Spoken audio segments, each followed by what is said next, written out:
কেন সেই সময় সেই সেনাবাহিনীকে গড়ে তোলার জন্য চেষ্টা করলো না? কারণটা একটাই, ভারত।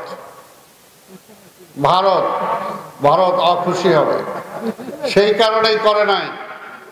আবার এবার ক্ষমতায় আসার পরে এই আওয়ামী লীগকে দেখছেন এই বিডিআর এর ষড়যন্ত্রের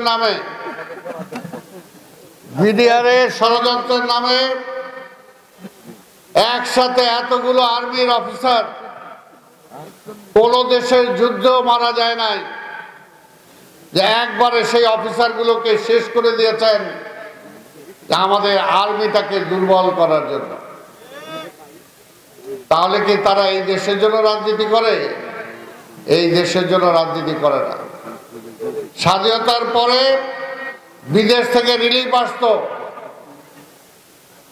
সেই রিলিফের কম